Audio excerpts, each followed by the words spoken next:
So we're not ready. Now we're ready. I got the A-OK. Here we go. All right, we'll try this again. I call the meeting to order for the January 14th regular city council meeting. Madam Clerk, roll call, please. The record will reflect that all members of council are present. All right, Mr. Harp, is there a closed session report? We probably should take public comments on agenda and non-agenda items first. Okay, I'll look for public comments on agenda and non-agenda items. Adam Leverance, I don't want to do this, and I don't think you'll appreciate it, so I hope you recognize that I'm trying to be courteous by talking about it while there's fewer people in the room.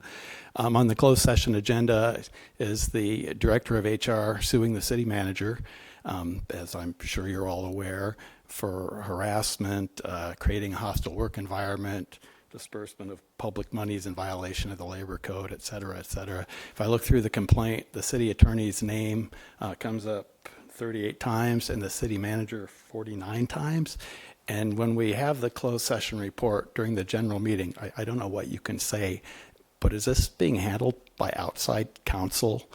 And is this a negotiation, or, you know, the city manager is going to be in the closed session at the beginning, as is the person suing her. It's like a soap opera, and it's confusing, and there are people who would appreciate any clarity that could be offered. Thank you. Thank you. Next speaker.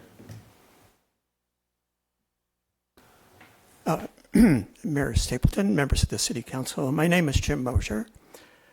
I notice that when you come back at 5:30, we're going to be hearing a presentation about the history of lower castaways, which I am sure will be much appreciated. I just want to note that when your colleagues in Laguna Beach come back to their meeting at 5 o'clock, they're going to be hearing a fire update. And for those who were not fortunate enough to read the Friday edition of the city manager's newsletter, I'm sure many residents of Newport Beach would also appreciate hearing a update on that, considering the danger that many of them face and potentially in the future. I also wanted to comment on the closed session, and these are just kind of general comments. I wanted to remind the council members that the general rule in California is that the public's business is to be done in public so that the public knows what its decision makers are hearing and why they're making the decisions they make and what those decisions are. So the closed sessions are a very limited exception to that, which exists not because the public has no right to know what happens at the closed session, because there is some reason at the present moment that you don't want some other party to know what the city's position is on that issue. If, as the mayor says, we truly want Newport Beach to be the greatest city in the world, I would suggest there are some enhancements we could make to the transparency of our closed sessions. One of those is you could voluntarily record what happens in the meeting and make those recordings available when the rationale or justification for holding it at the moment in secret has expired. There is at least one other city in California that does that, and many others in other parts of the United States. Another thing you could do to increase transparency would be to encourage the city attorney to post on the city website so the public could easily see that, the names of all the litigation that the city is currently involved in. We live in Orange County, where our court system, unfortunately, is not all that transparent to the public, so it's not easy to look up even Orange County cases that Newport Beach is involved in. And more importantly, I think one of the cases that you're discussing today might be reaching a settlement of some kind. It would be good to post those settlements when they happen so the public can see what your decisions were without having to ask in the future at a time that they don't know.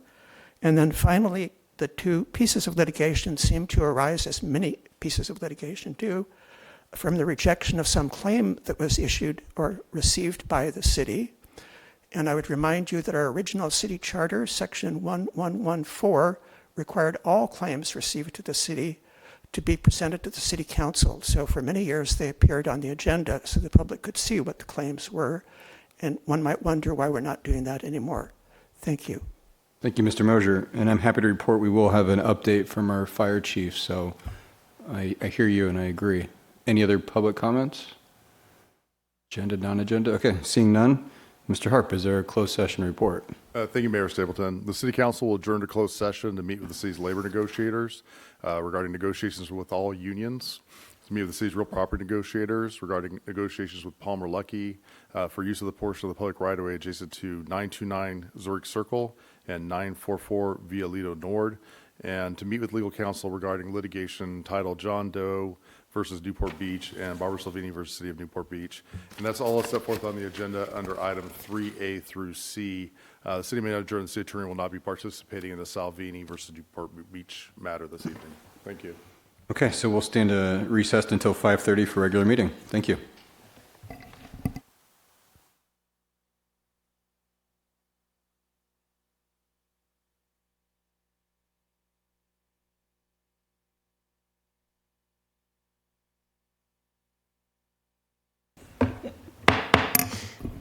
Okay, I'll call the meeting to order. January 14th, regular city council meeting. Madam Clerk, roll call, please. The record will reflect that all members of council are present.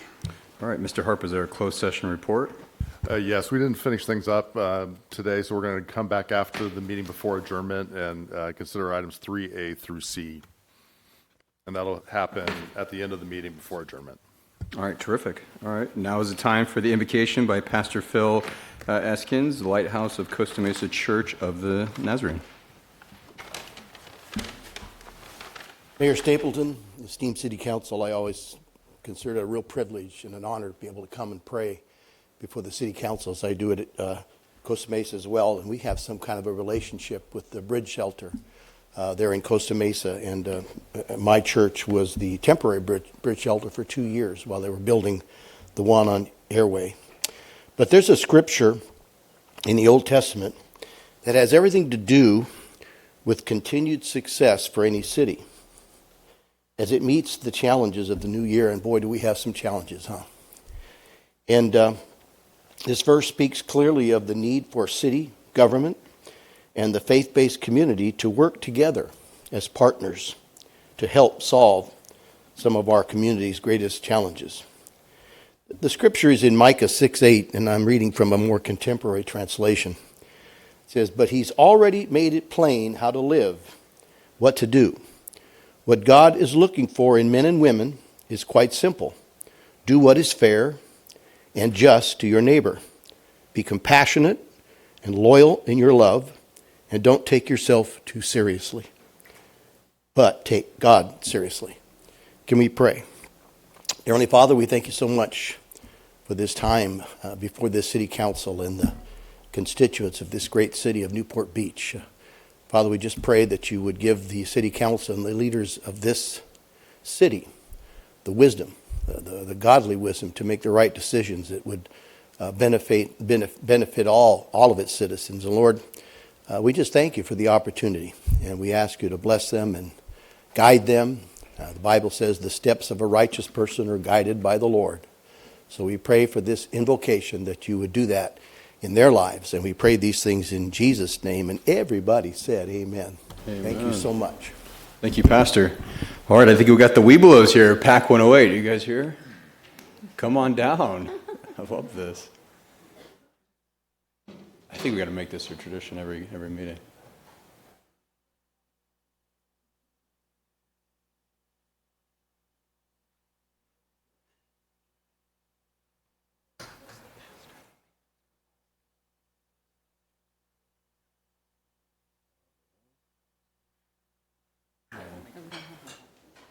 Maybe.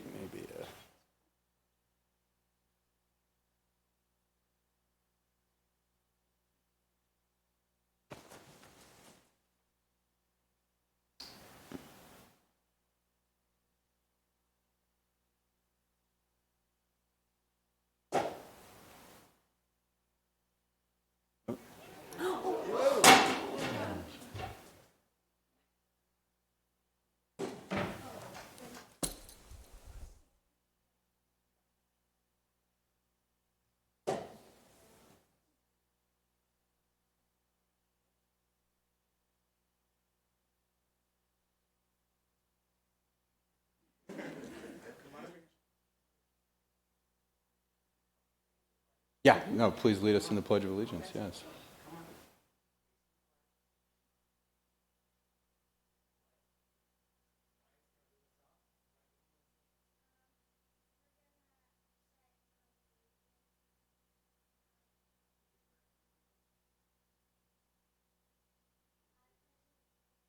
To the flag of the United States of America, and to the republic for which it stands, one nation, under God, indivisible, with liberty and justice for all. All right, terrific. Yeah, do you guys mind if we come take a photo with you? Let's do this, guys.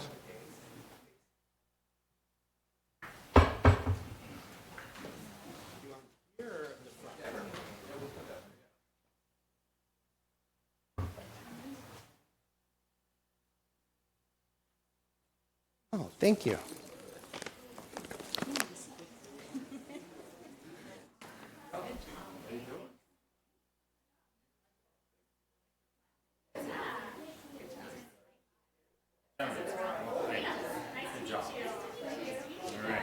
We'll get the rest of you later.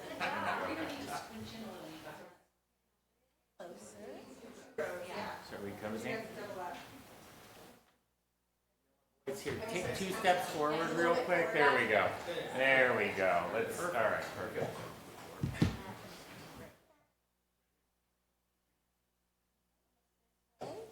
One, two, three.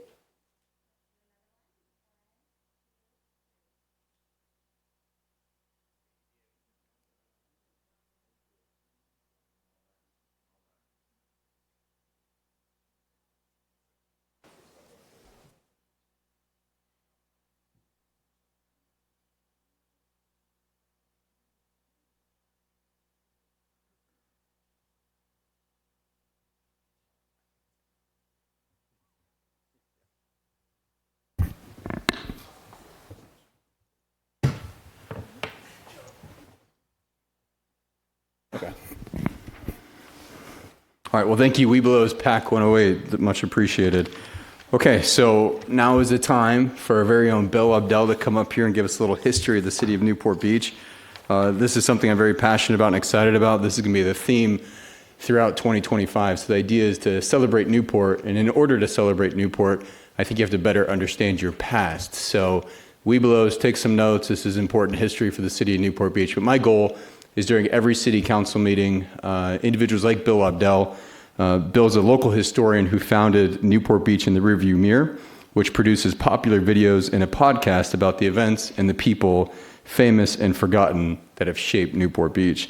His videos have generated more than 2.3 million views on Instagram, and his podcast has nearly 43,000 downloads. Bill's love for Newport Beach history began during his decade-long stint as the editor of the Daily Pilot. He also worked as an investigative reporter and editor for the Los Angeles Times for many years. Bill currently lives in Corona Del Mar. And what I love about this is we're going to start off in the year 1870, to the very beginning of the city of Newport Beach. And we'll transition throughout the years up until present day in December. So, Bill, the floor is yours. Thank you very much. We're going to show a 90-second video of the 9 lives of the castaways. But before we do that, I want to take a step back and talk about how did we get to the point where a port was established in Newport Beach. So to do that, we got to talk about geography. That's the key to the beginnings of Newport Beach. So this map from the early 1950s, commissioned by the Chamber of Commerce, shout out to them for that, shows basically Newport as it is today. Peninsula, islands. It's missing Linda Isle because it was too early. But that's how it was in the early 50s, how it is now. 200 years before that, a little bit more, Newport looked like this. No islands, no peninsula, like a little pointer here. This was the Santa Ana River coming down. And so how did this happen? How did this change happen in a fairly short amount of time? The Santa Ana River, it flowed down what's now the Back Bay, carved out the cliffs there, but a series of storms in the early 1800s changed its course to pretty much its present course. But instead of emptying it into the ocean on the border of Newport and, Huntington Beach, It curved around, went behind what's now Newport Shores. You can see the remnants of it there, Cappies, Coast Highway, and it emptied out into what was then the ocean, where Newport Island, Lido Isle is approximately. And so very quickly, over not hundreds of years, but decades, it built up that peninsula through the mud and sand and silt that came out of that river and the mud flats that became the islands of Newport Bay, Newport Harbor. I want to point out real quickly this harbor mouth of the bay right this time, super dangerous, deadly. Sandbars, huge waves. It was so dangerous that when the federal government did the original survey, they would not go inside that bay. They said it's too dangerous to go in. All boats should stay out. So what happened? Oh, this is like 40, 50 years later. You can still see super dangerous, waves all over the place. They actually had dredged this a couple times with teams of horses at low tides, but you could see it wasn't that effective. And you can see Chronomar development wasn't that effective either. So what happened? This guy came along, Samuel Dunnels. He was a captain. He owned a steamer, flat-bottom steamer, important flat-bottom steamer, called the Vaquero out of San Diego. So in 1870, he got his boat full of lumber, went out of San Diego, headed north to ports of probably Anaheim Landing in Seal Beach, and then port of Wilmington, which is now Port of LA, Long Beach. But the problem was he's going up the coast. He owed money to all those ports, a lot of money. And so in his mind, I'm guessing, he's passing this entrance. Why don't I try that? I don't want to face my creditors up there.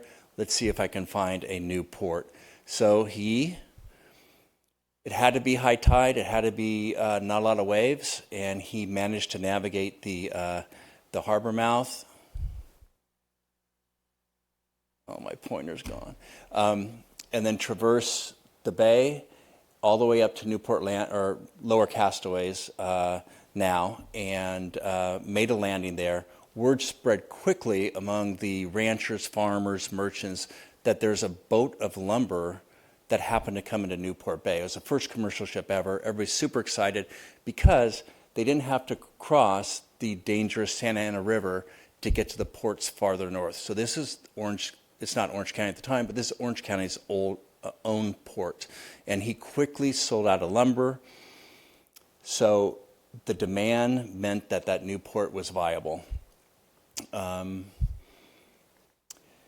This is a picture of the new port. I think this is the only one, taken from Upper Castaways. You can see it's kind of a thriving little village. It was kind of a United Nations of all kinds of nationalities there. And that's how they loaded the cargo ships, through a warehouse, through chutes. And I just threw this. This is one of my favorite photos of all time. It has nothing to do with this presentation mostly, but I loved it. So now for the video. Do I hit it again? There is no chunk of land in Newport Beach that's more historic than the Castaways. Here's a look at its 9 lives. Number 1, a prehistoric watering hole created by the then mighty Santa Ana River flowing along the shores of what's now the Castaways. Life number 2, a Native American hunting and gathering ground that lasted 6,000 years until the 18th century. Number 3, the Plymouth Rock of modern Newport. In 1870, a new port was established on Lower Castaways, marking the beginnings of modern Newport Beach. Number 4, a would-be oil field. For 2 decades, beginning in the early 1900s, oil speculators drilled wells like these, but to no avail. Life number 5, an 18-hole golf course, which opened in 1914 for a decade-long run. Number 6, a trailer park and strip center. The Bay Shore Camp opened in 1927 and evolved into a trailer park with an adjacent strip center. Number 7, a site for a series of Bayview restaurants, including the Castaways Club that burned to the ground in 1956. It wasn't rebuilt, but the name stuck. Number 8, a residential neighborhood, nature park, and sports field developed in 1993. And the Castaways' 9th life is still on the drawing board, but with any luck, Lower Castaways will become a world-class aquatic center on the banks of Upper Newport Bay. Okay, that's the video. We got one little postscript to it. And by the way, if you hate the narration of that or the person doing that, I do too. I hate that voice, but it's mine. My wife likes it, so. That public swimming pool that hopefully will be the Castaways, hopefully with a historical nod to that property's significance to Newport Beach. The first public pool in Newport was built in 1907. It was a gigantic saltwater pool, 2 football fields long. It was built by developers who were trying to attract home lot buyers to West Newport. It's completely forgotten by history. I got these photos. I had to scour a bunch of aerial photos and see the pool in the background. But you could see in the lower left hand there, see how big it is. It ran from 26th Street to 38th Street. It had a pavilion, had a bathhouse. But the problem was it was a maintenance nightmare. The water came in from the bay. Sea life came in from the bay. They couldn't get it was 1920. The filters were horrible. So the developer walked away from it. City took it over. And by 1929, city had had enough. So it just stopped repairing the pool. In 1940, that pool was closed. They started they decided to fill it in, not a shovel at a time, but this is the publicity shot that ran in the newspapers, the pool being filled in. And what became that property it's now the 38th Street Park. So when you drive by that park on Balboa Boulevard, you now know there was a gigantic saltwater pool there. That's my reason. I've lived on the peninsula for 20 years, and I never knew that story until like literally 3 days ago. So that's incredible. Yeah, a lot of great history. 200 yards. Yeah. No, it was 200 yards. Yeah. Incredible. So, thank you very much for having me. Yeah. You would know that story if you listened to Bill's podcast. Well, no, that's why I was going through his, he said my top stories for 2024, and this is one of them, and I missed it. So thank you, Bill. That was a terrific history of the city for Lower Castaways. Thank you so much. Looking forward to doing more of those. Okay, Madam Clerk, notice to the public. City Council of Newport Beach welcomes and encourages community participation. Public comments are generally limited to 3 minutes per person to allow everyone to speak. Written comments are encouraged as well. The City Council has the discretion to extend or shorten the time limit on agenda or non-agenda items. Okay, terrific. Now is the time for council announcements, oral reports from council members on committee activities, and the time for council members to request an A1 item to be placed on the future agenda. I'm going to take a little bit of here with mayor prerogative. I'm going to invite our fire chief, Jeff Boyles. I think now, council, if you would allow me, I think now is a good time to do an update on kind of the fire preparedness, obviously, in light of what's going on in Los Angeles.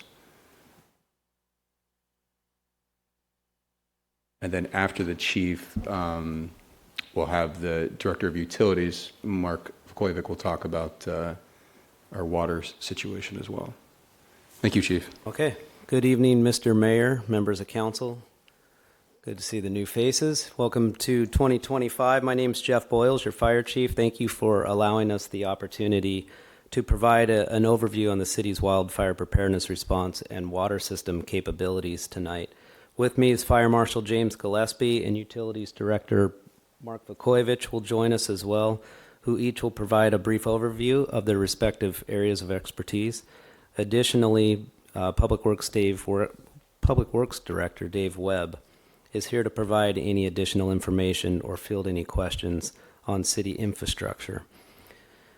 I'd also like to add that all preparedness efforts are a team effort, and I want to mention the work of Recreation Senior Services Director Sean Levin with Irvine Ranch Conservancy and our partners with PD who manage the city's evacuation plans, and all of our city leadership, our city manager's office, and city council. Needless to say, the preparedness efforts are a team effort here in Newport Beach. So I know we've been hearing a lot of things on the news, and I feel very comfortable that we work well together here. The events currently taking place in Los Angeles serve, obviously, as a stark reminder of some of the issues that we face here in Southern California, or all of California for that matter, and the dangers of wildfires in our community such as ours. And I'm not going to go into detail of the Los Angeles fires at this time. It's dynamic. The numbers are changing. I just want to point out that we do have 2 engine companies, one on the Palisades fire and one up in the Eaton fire in the Altadena area, along with a battalion chief. So we have 9 total folks up there that have been fighting fire since last Tuesday. We rotated another one up today with 3 more going up tomorrow. Although our staffing capabilities, I'll just touch on that really quick. Newport Beach remains fully staffed with robust automatic and mutual aid, especially with our cities from Huntington Beach, Laguna Beach to the south, and Costa Mesa, and obviously Orange County Fire Authority and the resources that they are able to provide with their wildland firefighting hand crews, their capabilities, helicopters, bulldozers, aerial attack, and things of that nature. And one other thing I want to point out really quick is in partnership with UC San Diego, we've implemented some AI, artificial intelligence cameras in the canyons. We have several located here in our area, but all throughout South Orange County, that are able to detect smoke and early fire. One was implemented without any human intervention just last month. There was an article in the Orange County Register where it detects smoke and can geolocate and activate firefighters and let us know exactly where to respond to. So we're trying to use some technology as well. And with that, I'll keep my comments short and turn it over to Fire Marshal James Gillespie because he can give a broader overview of what we're doing from a preparedness standpoint. Thank you, Chief Boyles. Mayor Stapleton, Council, thank you guys for having us up here to talk about this. Obviously, right now is a ripe opportunity to have these communications with the public, and it's really great that you're giving us the opportunity to have this discussion. So currently, MBFG, we conduct inspections throughout the year in the wildlands. So if you're looking at Newport Coast, an area that be of concern that's in our very high fire area, we conduct biannual inspections there. So twice a year, spanning 313 acres of fuel modification each year. So we're touching almost 630 acres each year of land. In addition to that, we do 266 hazard reduction inspections. That includes homes down in Lower Buck Gully and along Buck Gully there. We go out and do inspections there to check for vegetation management, vegetation clearance. We recently executed a grant with CAL FIRE to improve our defensible space in Buck Gully. This was not in a vacuum. It was in partnership with the Irvine Ranch Conservancy and their support to do it intelligently in light of the NCCP and everything that exists there. But that'll continue to improve, running from Poppy Lane along Sandcastle up to San Joaquin, giving us even more of a buffer zone to continue to defend those homes. Additionally, we revamped our website with comprehensive materials. Homeowners can go on there and get documents to do a self-assessment, PDF that they could drop down and score their own home that we've built for them to know where they have some weaknesses, or they can contact us with a form and we'll go out and do an assessment. To date, since 2024, we've done well over 170 individual homeowner assessments for mitigations, home hardening, defensible space. To provide that, it's free of charge. We make ourselves available. In fact, we have a deputy fire marshal that's pretty much full-time pre-wildfire management that goes and participates in that. Our community engagement's been outstanding as far as working with the public. The HOAs have been welcoming, let us come speak. Other various community organizations, whether it's Speak Up Newport, other outreach locations that we can go and have those one-on-one with individual community members or with as a whole to where we can get folks on the same page. In that, we provide support to become a wildfire prepared home through IBHS, which is a huge opportunity for homeowners, not only to protect their asset, but to also potentially maintain their insurance, which is a crisis in and of itself. Additionally, we work with communities to achieve the FireWise USA designation. It's a nationally recognized designation. It's recognized by insurers, and it's a really great opportunity to bring the communities together to do some mitigation work in addition to that. And I will say that it's 2 parts of the equation. It's the defensible space is extremely important that we do in our open space in the city and working with our land management partners. But more importantly, homeowners taking that ownership on their own to protect their greatest asset. But we're here to support them along the way and provide that. Thank you. Mark. All right, thank you, Fire Marshal Gillespie. Great report. All right, thank you, Mayor, council members. So regarding our water utility, we have a few things we want to share with you. I prepared a couple just PowerPoint slides just to give you some visual graphics, but I'm here to just also emphasize what is our mission from a water utility standpoint. It's drinking water and fire water. We are crystal clear on what we are to provide. Our system is very advanced, and I want to walk through the triple redundancy that we have in our system. So we are focused on that. I think the same can be said about our neighboring agencies, Irvine Ranch Water District and Mesa Water District. Also state-of-the-art and highly technical. So from this slide here, I'm going to walk you through our water system. We have three sources of water. We have our groundwater system. We have our Metropolitan Water District connections, which come from the state and Colorado River, and then emergency connections from our neighboring agencies. So all of our sources are either on or on standby, ready to go. And even though water from the state, as we know it, is challenging, problematic, restrictive, we have enough. And we have more than enough through our groundwater efforts. And that's really one of our strengths. Can I go to the next slide, please? One of our biggest assets is our reservoir system. And we have a reservoir in the very west end of town, central part of town, and at our highest point in town. The central reservoir, Big Canyon Reservoir, which typically holds 100 million gallons, it has that in there today, is ready to go, is the heart of our system. And that can provide, depending on how much you need, it can provide weeks and weeks of water. And it's ready to go, and it's flowing as we speak today.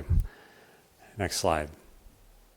So we come here often explaining our capital improvement program to you. I think you'll see what a large focus we have on our capital improvement program, and that is a core value and asset to us.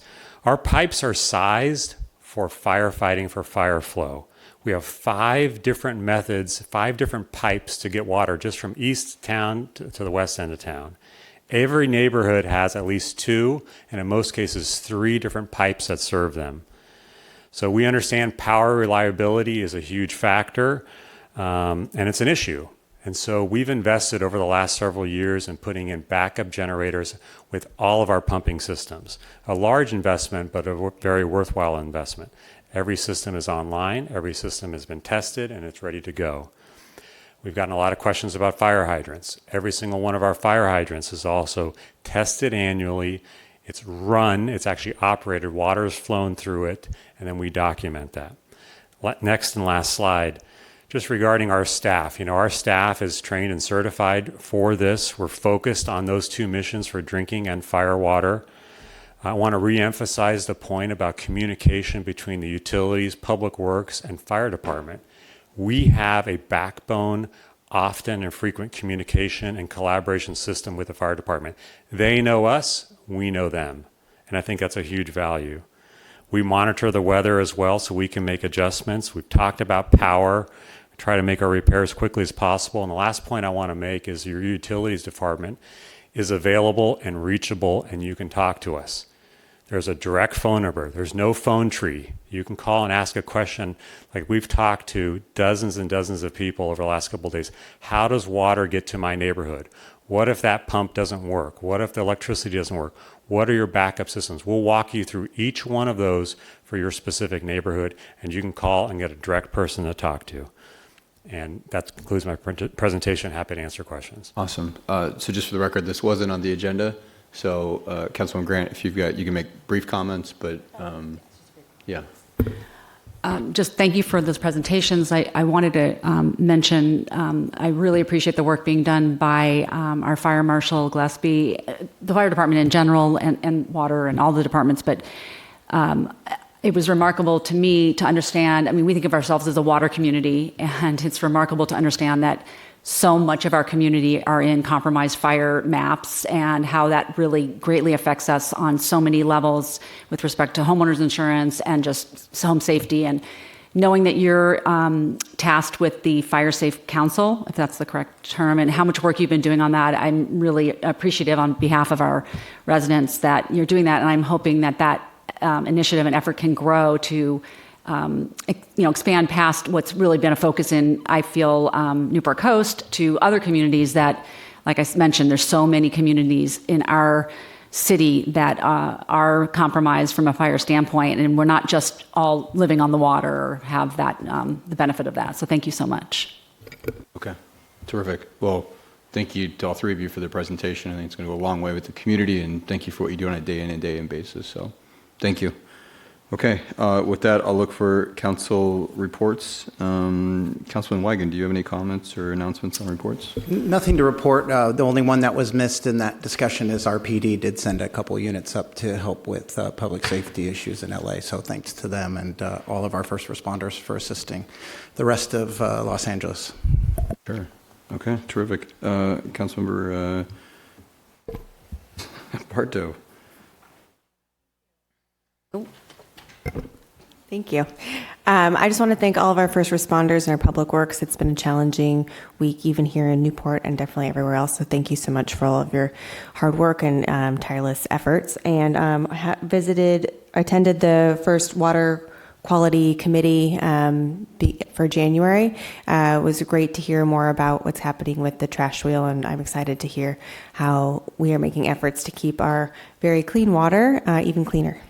Terrific, thank you. Councilmember Grant. Just a few things. I wanted to mention one remarkable thing that I attended this last week was the Kings Cove Well Space grand opening at CDM High School. It's the 54th well space in our county. We're lucky at CDM to have this partnership between Chalk Hospital and the Newport Mesa Unified School District. It offers a tranquil space to students to practice mindfulness and develop educational coping skills. And given what goes on in our community on a regular basis, it's really nice to know that we've got our partners out in the community, the hospitals and the school districts, that are working with our students to help them achieve and do well in their educational environment. Two other things. I wanted to give a quick update about the Newport Beach Animal Shelter. We've had a lot of questions about compromised animals given the state of the fires in our communities. The animal shelter has been marshaling its resources to assist with the devastating impact of the fires on hundreds of displaced animals, many of which are experiencing burns and other injuries.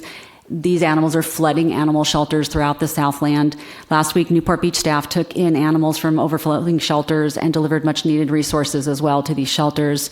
A lot in our community are asking how to aid in the support of these vulnerable pets, and the animal control supervisor, Valerie Schomburg, is recommending that anybody interested visit PasadenaHumane.org. That's PasadenaHumane.org, their website for information about participating in the animal relief effort. And of course, the best way you can help is by adopting a pet from a shelter. I also wanted to mention, I sit on the board of the Transportation Corridor Agencies, the TCA, who's the operator of the toll roads. Many of you have been experiencing something that the TCA is alerting about. Customers and non-customers have been receiving text message-based scams designed to deceive drivers by fraudulently requesting payment of unpaid tolls. So if you receive a message, you're advised not to click on any links. It's pretty important. These are very sophisticated scam. Instead, you can verify the valid text notification by going onto your account, logging into your account on the toll roads, or by calling customer service, and the number and that tollroads.com website are both in the record now. So appreciate you keeping an eye out for that phishing scam. Thank you. Terrific. Thank you, Councilmember Grant. Councilmember Blanc. Oh, come on. Nothing to report. Councilmember Weber. I was just going to say quickly, I had the chance to watch the final portion of our motor officer test last week. So congrats to our latest motor officer, Shay Brackett. A whole new respect for what you guys do. So congrats. That's my only goal on council, is to ride one of the motorcycles around the streets, and I haven't been successful, but I got a few more years. All right, Mayor Pro Tem Kleiman.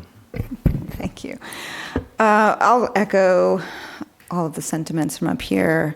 Tremendous gratitude for our firefighters, and of course, continued prayers for all of the fire victims and their families. In lieu of my report, I would like to ask our city manager for an update on the police chief recruitment. Sure, very happy to do so, Mayor Pro Tem. So we are currently undergoing a recruitment for our police chief, as everyone knows. We have a executive recruiting firm that we brought on board, and they have been doing a great job. The application period closed at the end of November. We got a strong response with over 30 applications nationwide. And the top candidates are now going to be going into an interview panel that's happening next week. That will, the interview panels include experts, technical expertise panel, a community panel, an organizational executive management panel too. So really a broad way to look at and do an assessment of all the top candidates. And then hopefully top candidates arise from there, and I will be doing final interviews, hopefully wrapping them up by the beginning of February. And hopefully from there we'll have a good announcement to make shortly thereafter. Thank you. Okay. And I'll conclude myself. There's two things I want to just mention briefly. One, I had the pleasure of doing the ribbon cutting for the RH grand opening at Fashion Island. If you haven't been over there, you're not alone. It seems like there's a 2 or 3 month wait right now to get a reservation in the restaurant in Ocean Grill, but I just want to thank my colleagues for attending that, but it was really well attended and great effort on their part. And then secondly, the Christmas Boat Parade. Congratulations to the Newport Chamber of Commerce and the Commodores Club on the 116th annual Christmas Boat Parade. I have been intimately involved in that event for almost 20 years, and I think it was one of our best yet. So congratulations to them and the Newport Beach and company for what they did to help promote and market that. It was a phenomenal event and certainly one of the events of the year and signature events in the city of Newport. My final thing on the announcements is obviously our hearts and prayers are with those that have been displaced from their homes and what's going on in Los Angeles. I think it's prudent for a city like Newport Beach. I think I echo all the same comments up here that we're here, we're available, and we want to be supportive of those that are looking for a new home. So what I'm looking to do is create a community fair, create an opportunity for Newport Beach to welcome those that have been coming down from Los Angeles. I'm looking for guidance from my fellow colleagues. We have 2 options on locations and times, and I'd like to get your guidance on this. I think the reality is it'd be great to host an event. I've been told by some of our restaurateurs and some of our hoteliers and some of our realtors, some of our school district members that there are a lot of families that are flocking down to Newport Beach and looking for some a future. So I think it'd be great for us as a community to welcome them, bring in this, some of the schools. Sean Levin could bring in his Parks and Rec department, talk about programming. We got a lot of associations that could show up and talk about different things. Young professional organizations, Oasis when it comes to senior services. I think we can do a lot to tell the Newport Beach story and welcome these people into our Newport Beach family. That being said, we're looking at January 25th. The 2 options would be one at Oasis in their event center at 9 a.m. I would see this going maybe donuts, have her a couple hours. I do love City Hall. I do love the grass. There is a big commercial event that same time here. However, we could do it at 1 p.m. Same day, but do it here at City Hall in the community room. So I guess my question to you guys is, do you think this would be better at Oasis at 9 a.m. on that Saturday, or do you think we'd be better fit here at 1 p.m.? Will there be donuts in both instances? Sean? Yes. I'm getting a resounding yes on both. Either time works for me. Thank you for putting it together. Yeah. I hope not everyone says either, because we got to pick something. Do you guys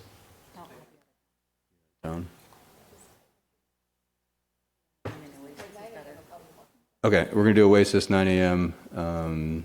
To welcome the family. So bring in the donuts. We're looking forward to it. Okay, so what I'm asking the community, if you have any realtors or friends or you're talking to hoteliers, obviously, Councilwoman Bartow, you were on school board, maybe reach out to some of your school board members, some of the PTAs. If there are families or people that have been displaced, let them know this is a great opportunity to come and meet the community. And Sean, obviously, will reach out and be there. And I guess I'll throw a wrench in there, though, Mr. Mayor. I was looking at my calendar, and it does appear the lifeguard tryouts are at 9 o'clock. I don't know if that would take away any fire resources or resources away, if that's something you're looking to have at this event, but there'll probably be at least several of them down there for the tryouts. So that's one thing that popped up on my calendar. I don't know. Maybe one is better.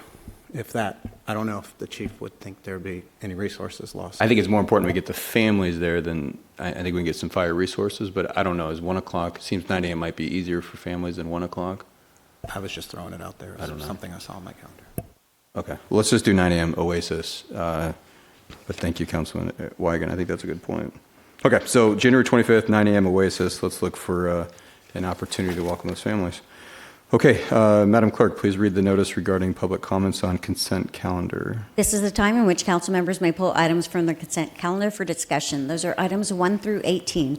Public comments are also invited on consent calendar items. Speakers must limit comments to 3 minutes. Before speaking, please state your name for the record. If any item is removed from the consent calendar by a council member, members of the public are invited to speak on each item for up to 3 minutes per item.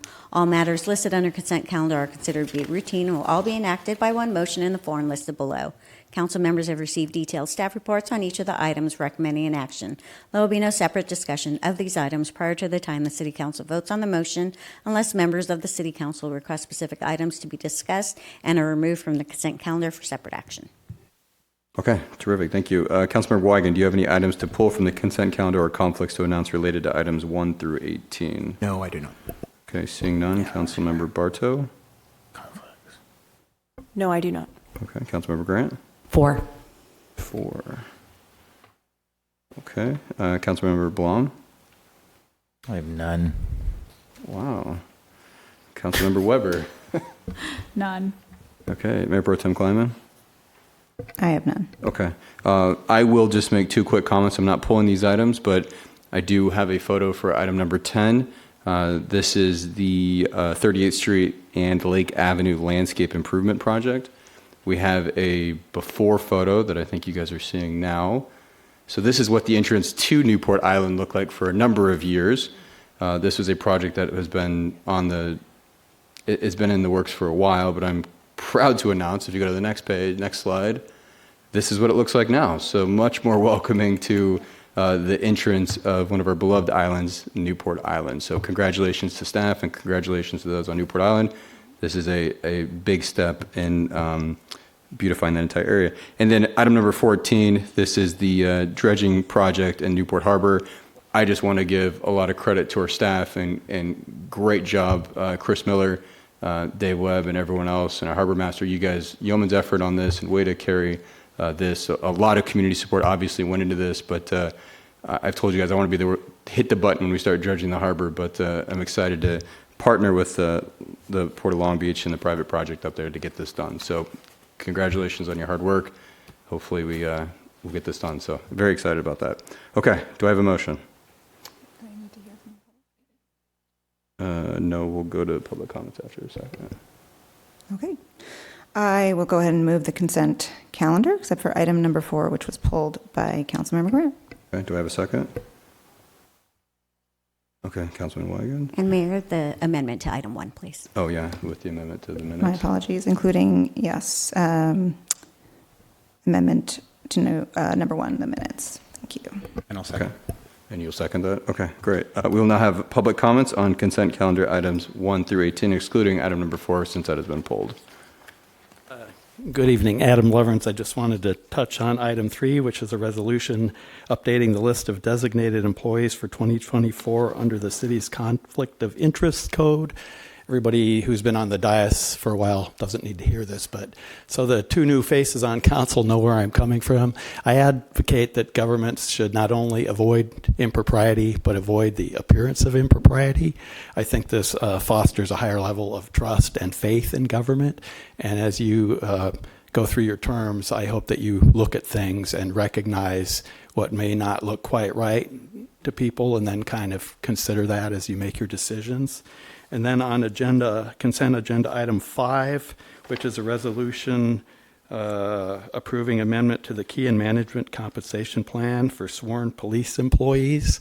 I attended a function last week, saw a number of you there, where I heard a public employee talk about how wonderful it is to work in Newport Beach, and I think we all understand why that is, and relayed that this person had a sibling in another city in another state in the same line of work who said, hey, you get paid for this, and if you look at Transparent Nevada, the first 3 pages, 50 line items per page, is heavily populated by police and fire employees, and they're very well paid, as they should be. But this proposal is going to give $7 to 8.5% pay bump for those who obtain college degrees, depending on what degree they get. And my take on civil service, I've done little piddly things. It should be about a level of service as well. And I mean, we're in a beautiful place, pretty well compensated, good insurance benefits, pensions, which are a thing of the past, mostly in the private sector. And I just hope people take that to heart, love the community, and it's not always all about money. Thank you. Thank you. Any other comments? Mayor Stapleton, members of the council, my name is Jim Mosier. As I noted in writing when the agenda was released last week, I found it remarkable and not in a particularly good way that the entire business of the meeting was on the consent calendar where it would be approved without any discussion. So I'm pleased to see that at least one of the items has been pulled for discussion, and I believe a separate opportunity for public comment on that. Of the remaining items that are on the consent calendar, I did want to mention number 16, which is the confirmation of 2 nominees to fill the vacancy on the Parks, Beach, and Recreation Commission. While you were in the first part of your closed session, I did go to the clerk's office, and I found that there were more than 20 applications for that position. And I don't know if you are aware that the members of the council who were not on the nominating committee, I'm not sure if you're even aware of who those other applicants were, and limiting it to 2 seems very limiting to me. And the other comment I wanted to make is about item number 6, which is the appointment of a subcommittee of your group to review all of our council policies. I simply want to urge that ad hoc committee to go slow about that and not bring back all of the policies to be revised in a single unit, which is really not digestible for either the public or the rest of the council. The last time that we had a comprehensive overall review of all the council policies within 2017, and one of the policies that was eliminated then was a policy to review the policies each year. And I think reviewing them each year is a lot better, just a few of them, than doing all of them every 7 years. Thank you. Perfect, thank you. Any other comments? Okay, seeing none. Any additional council comments? All right, let's vote.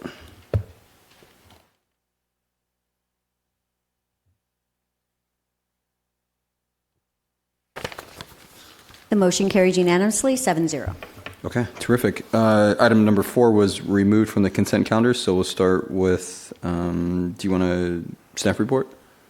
Just a couple questions, if possible, for Simone. So generally, I think that the spirit of this is probably a great idea, and a lot of the nuts and bolts of it really work out. I'm just questioning like exactly how this is going to work. Obviously, GPAC is a very large committee, and there's a lot of moving parts in it, and it extends past 1 year, and it's been actually the committee that we have in place right now has been in place for a number of years.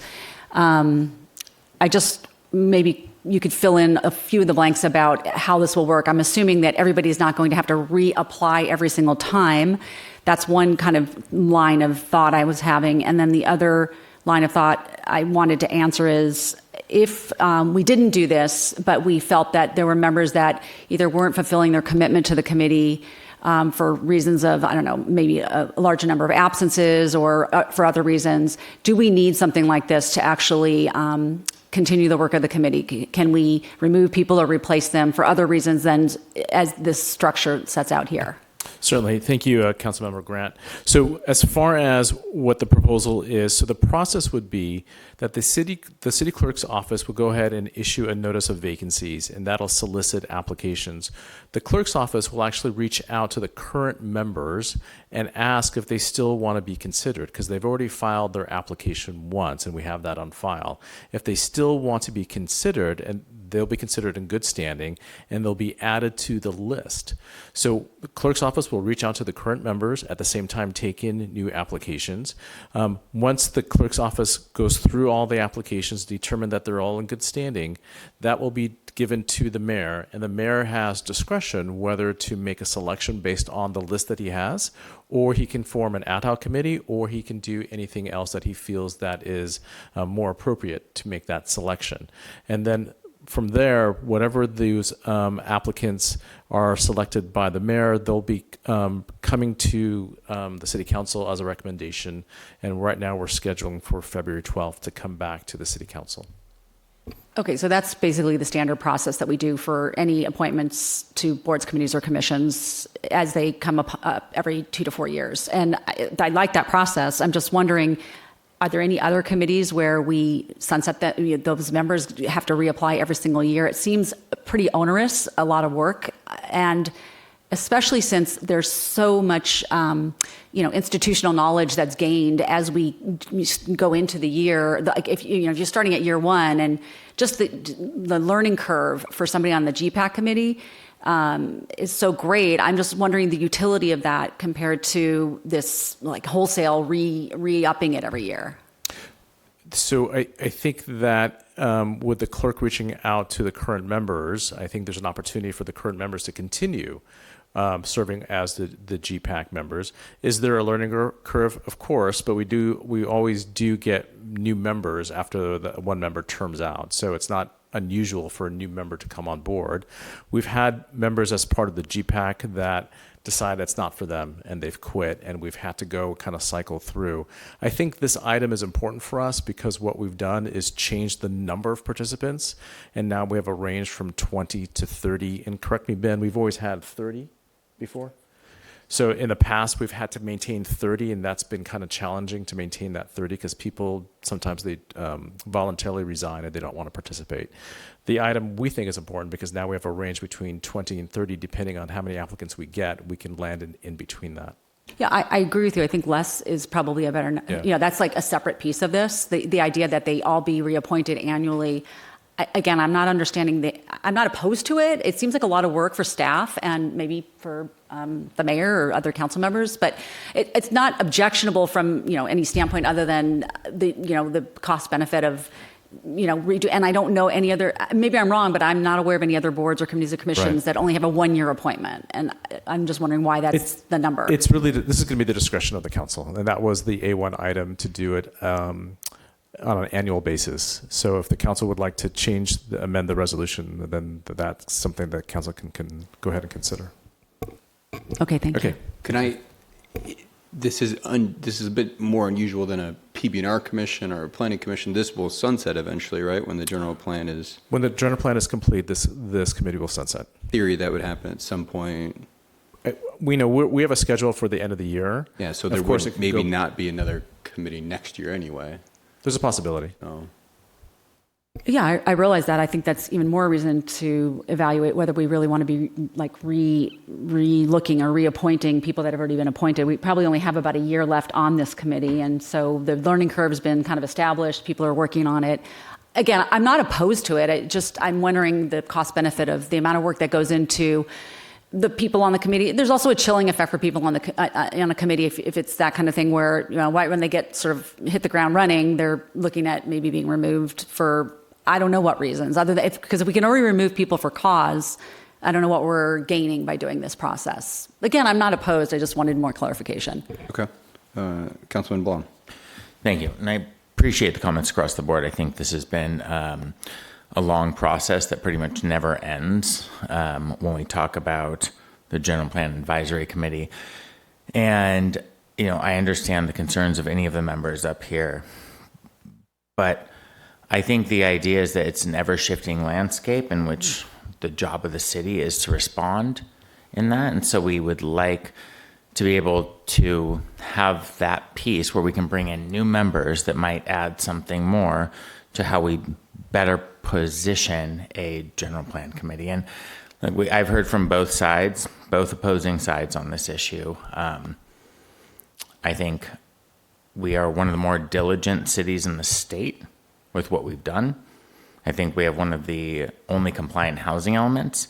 We've moved forward in a way that is unprecedented for the city we have.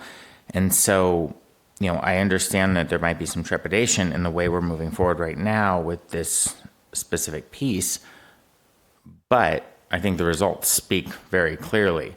We're doing a really good job in this city. And so I want to thank staff for the amazing job of steering these committees, right? These are committees of the public where we're taking a huge amount of input. And when you look at the size of some of these committees, there's a lot coming at them. That's a lot of data. It's a lot of information to process.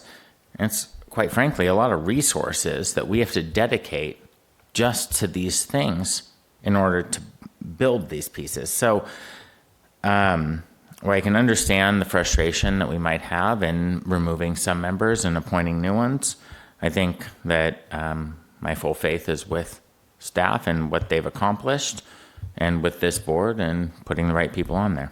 Thank you. Okay. Any other comments by council? All right, seeing none, will public comments on this item?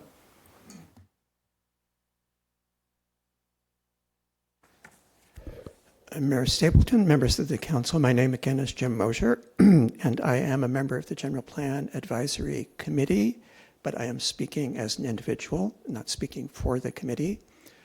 In answer to Councilmember Grant's question, which I don't think staff exactly answered, but I think the council member herself answered it. The existing resolutions already say that the members serve at the pleasure of the council, so the council has the ability to cull any unproductive members that if it wishes to, and there is a standing rule that 3 unexcused absences will result in a request for you to replace that person. Even if I was not a member, I would not totally understand the motivation or reason for doing this. My understanding as a member is that our job will be finished this summer when the results, first of all, we are not the committee that had to do with the housing element. We're a separate committee. Since our appointment, there was a long delay for the city to put in place a consultant to coordinate the effort that we are doing. So we've actually been working only for about a year, and our part of it, I believe, will be done, from what I understand, this summer. And the results of that will be going to the Planning Commission and then to you. So why we're changing the membership at this late date, and like you said, potentially losing the institutional knowledge is not clear to me. And how the new appointments will be made is also not clear to me, including details like the original committee selected by the steering committee ask for the applicants to complete a questionnaire indicating their areas of expertise and areas of interest. It's not in the resolution, the mechanics of how this will work, or even when the notice of vacancies will be placed or what it will contain. I believe the city clerk under the MATI Act can't actually, if the vacancies are being created on February 14th, I think she can only notice that 20 days before. So there'd be a very short window for reviewing these. And the existing committee had all these guidelines to look through that you could only be a member of one thing. I don't think they followed it entirely. I don't know if the council, mayor, or committee will be trying to do that. And one of the qualifications, for instance, is to have a diversity of age, and our applications don't ask how old applicants are, so I don't know how we're going to handle that. So I really would recommend we just keep with the group that we have for the few months that it's going to continue to operate, rather than instituting this new thing that will only be used one time. Thank you. Well, thank you. Next speaker. Based on what I've heard and the admiration I have for the people that have put so much effort into the general plan on the advisory committee, perhaps by going of a range from 20 to 30, that gives you the opportunity to infuse new blood and new ideas during the brief time the committee is left. To me, I don't know how many members are on now, but if there's not 30, that's an opportunity right there. And if you've got somebody who is an intelligent individual and realizes how much work is involved and then looks and says, well, say this lasts longer than the time frame Mr. Mosier mentioned, and they come in mid-year, they may be dissuaded from even participating.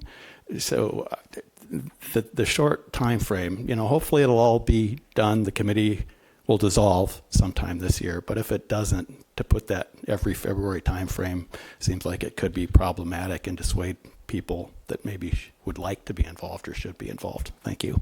All right, thank you. Next speaker, please.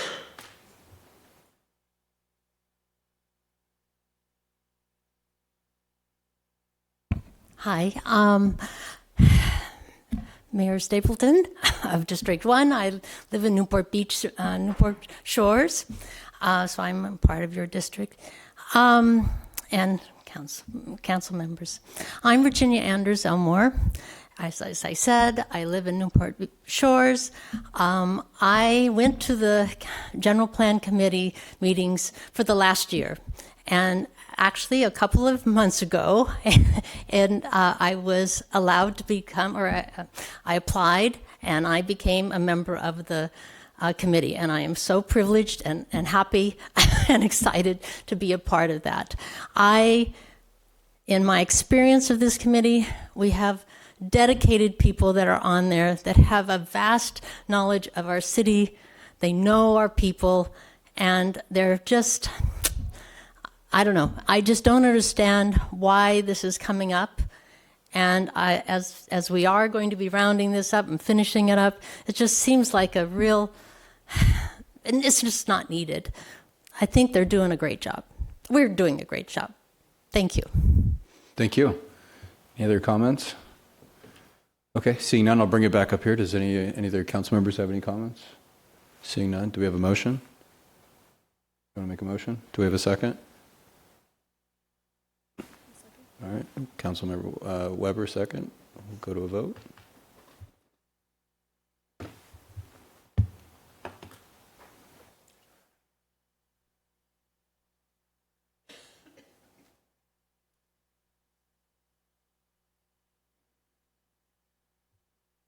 Straw vote? Let's do a straw, yeah. Okay. Vote by a show of hands, all in favor, raise your hand, please. That would be 6-1 with Councilmember Grant voting no. Okay, terrific, thank you. Now we have public comments on non-agenda items. Any public comments on non-agenda items? Do you have comments? Yeah.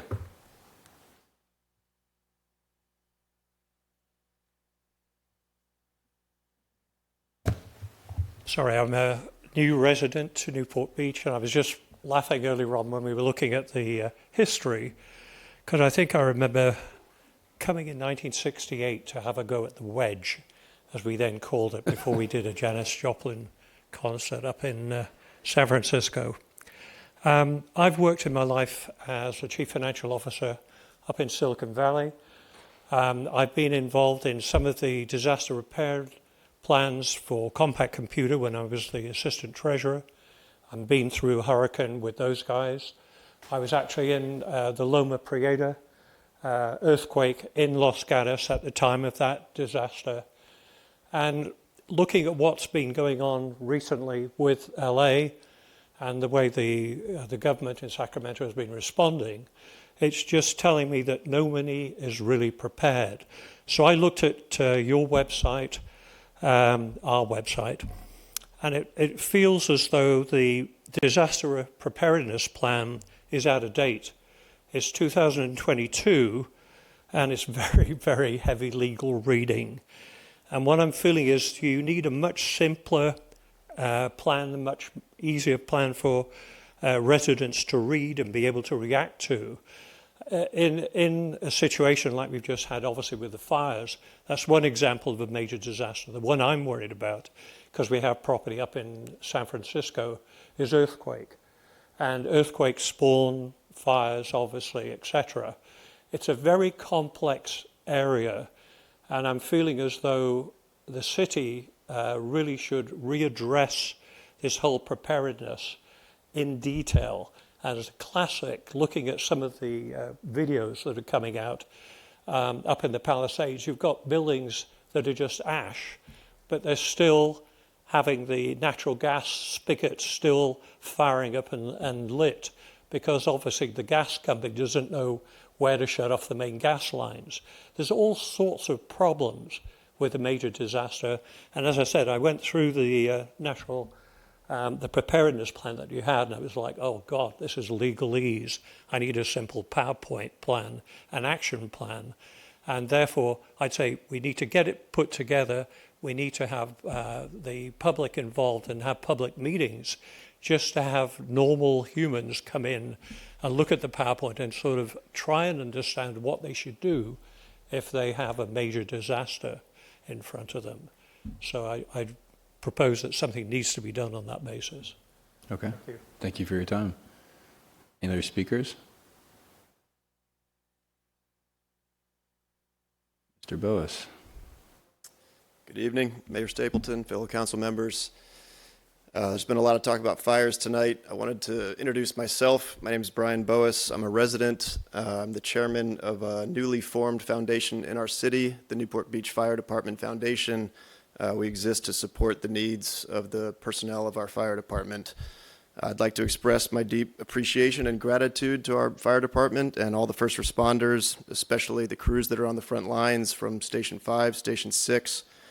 I wanted to just use this as a minute to just let any council members in our city know that a foundation is here. We've received a lot of support from our community, a lot of appreciation, a tremendous amount of inquiries on how to help.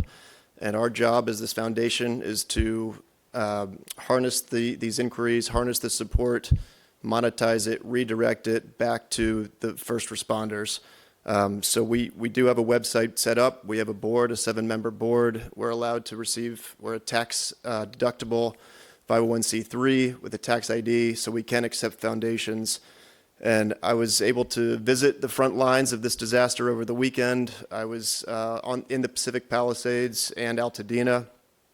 We were able to deliver some critical supplies to our crews up there as far as basic needs that our firefighters were lacking. They did not expect to be up there for this long, so we were able to give them a boost of morale and go visit the guys. We also were able to deliver some meals and childcare to the families who have been without their spouses for about a week. It's been emotionally hard on these guys. It's been a tiresome fight, and it's hard for these guys to see such devastation and so many houses lost when they're trained to protect people's homes. So we had another big win over the weekend. We heard that Elon Musk was in Los Angeles delivering these Starlink units to provide better cellular coverage for communications, because where these fires are, there's very poor cell phone service. So it's been hard to communicate not only with fellow strike teams, but with command and also their families at home. And so we were able to secure 30 Starlink devices that can be mounted on the engines to provide instant Wi-Fi. It not only helps with cell phone coverage, but also with maps. So one thing we want to do as this foundation is help with technology to better protect and equip our firefighters when they go on these strike teams. And we're going to continue to work with the fire department for whatever types of technological needs they might have. And if anybody has any questions about the foundation or what we do, you're welcome to contact me. Again, Brian Boas. So thank you for your How would people find the foundation? What's the website? We're www.nbfdfoundation.org. Terrific. Well, great job. Thank you for your work. Any other comments?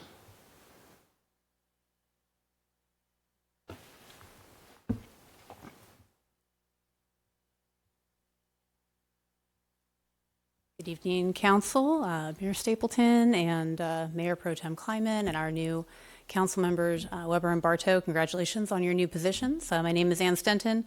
I'm with the Newport Mooring Association. I just wanted to say Happy New Year, and looking forward to the new projects that are coming our way in Newport, including the water wheel that will be, contributing to cleaner water in Newport Beach. The Newport Mooring Association represents the interests of over 1,000 mooring permittees in Newport Harbor, many of whom are your constituents. And we look forward to collaborating with you in the years ahead and supporting the city in addressing mooring-related issues. And please don't hesitate to reach out if you guys have any questions, if there's anything we can do to support you. We're always happy to sit down with city leaders and work towards mutually beneficial solutions. Thank you. Perfect. Thank you. Any other speakers? Okay, seeing none, Madam Clerk, please read the announcement for motions for reconsideration. A motion to reconsider the vote on any action taken by the City Council at either this meeting or the previous meeting may be made only by one of the council members who voted with the prevailing side. Okay, are there any motions for reconsideration? All right, seeing none, we're going to go into closed session. Do we have any announcements, or do we come back after that and close? Yeah, so just briefly, we didn't finish up closed session, so we'll be going back to closed session and talk about items 3A through C, and we'll come back out and adjourn after we're done with that. Okay, seeing that, we'll go into closed session. Thank you.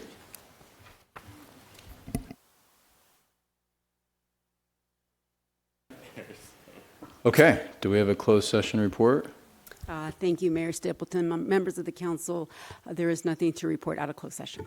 Okay, terrific. We are adjourned. Thank you.